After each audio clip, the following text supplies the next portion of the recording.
प्रश्न पूछा गया है कि ध्यान में उतरने के लिए कितना समय लग जाता है।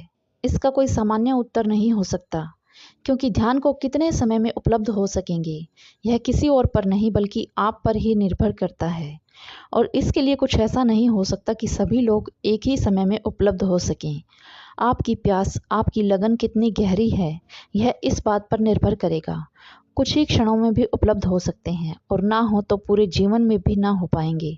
प्यास अगर गहरी हो तो कुछ क्षणों में भी ध्यान घट जाएगा। अगर आपकी सारी ऊर्जा इसी तरफ लगी हुई है तो आपका जीवन तत्काल ही बदल सकता है, और नहीं तो धीरे धीरे ऊपरी स्तर पर प्रयास करने को हम लगन नहीं कह सकते। कोई गहराई, कोई गंभीरता अगर नहीं है तो उसे हम प्यास की तरह नहीं पकड़ सकते।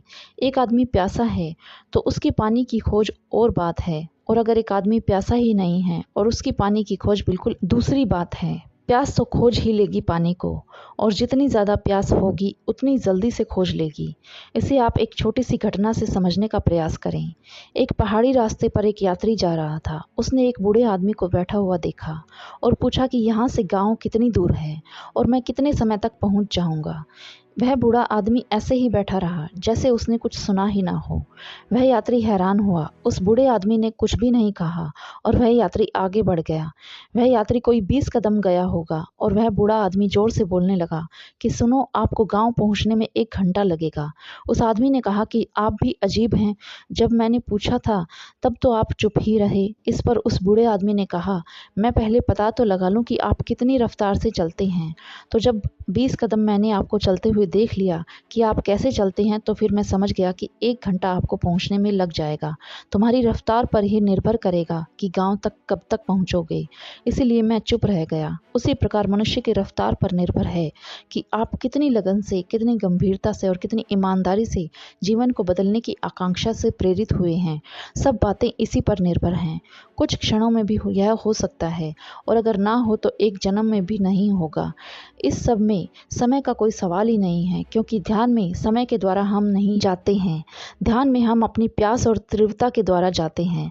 अगला प्रश्न पूछा गया है कि ध्यान के लिए अगर हमारी प्यास भी हो तो क्या संसार में रहते हुए यह संभव है। जैसे अभी मैंने कहा कि आपकी ईमानदारी और लगन अगर गहरी है तो संसार बीच में ही नहीं आएगा। और वैसे भी यह कहना कि संसार बाधा है तो यह सत्य नहीं है। जिन्होंने पाया है संसार में ही पाया है। और परमात्मा कहाँ नहीं है, यह ज़मीन, यह आसमान सब उसी का तो है। मूल बात तो आपके मन की है कि आपका मन संसार में कितना उलझता है। संसार एक कसौटी है मन के लिए। यह कसौटी कुछ इस तरह की है कि संसार में रहते हुए ही मन विदा हो जाए, जैसे कीचड़ में कमल। मन के जागने का नाम ही ध्यान है, मन के अतिक्रमण का नाम ही ध्यान है। जब भी आपका मन अपने जाल में आपको उलझाए तो आप जाग कर देख लेना। आप स्वयं ही अपने मन से कहना कि मैं तुम्हारे खेल में नहीं उलझूंगा। उसी वक्त आप उससे अलग हो जाएंगे और पाएंगे कि धीरे धीरे मन पुरानी आदतें छोड़ता जा रहा है। वह देखेगा कि अब आप उसके खेल में उलझते नहीं, लेकिन फिर भी यह मन कई बार पुकारेगा, तुम्हें बहुत तरह से लुभाएगा। लेकिन अगर आपने निश्चय ही कर लिया है, संकल्प ही कर लिया है, तो मन टिक नहीं पाएगा। और संन्यास का अर्थ भी यही है कि इस बात का संकल्प कि अब मन के जाल में नहीं पड़ेंगे। और अगर ऐसा ही संकल्प, ऐसी ही गहरी प्यास बनी रही तो इस बात का बोध होगा कि मैं मन नहीं हूँ। जैसे जैसे हमारा बोध गहरा होता है वैसे वैसे मौन की, शांति की कुछ झलकियाँ मिलनी शुरू होंगी, और तब सब थम जाता है और मन में कुछ भी नहीं चलता। उन मौन शांत क्षणों में ही हमें स्वयं की अनुभूति होती है। धीरे धीरे एक दिन आता है, एक बड़े सौभाग्य का दिन आता है, जब ध्यान हमारी सहज अवस्था हो जाती है।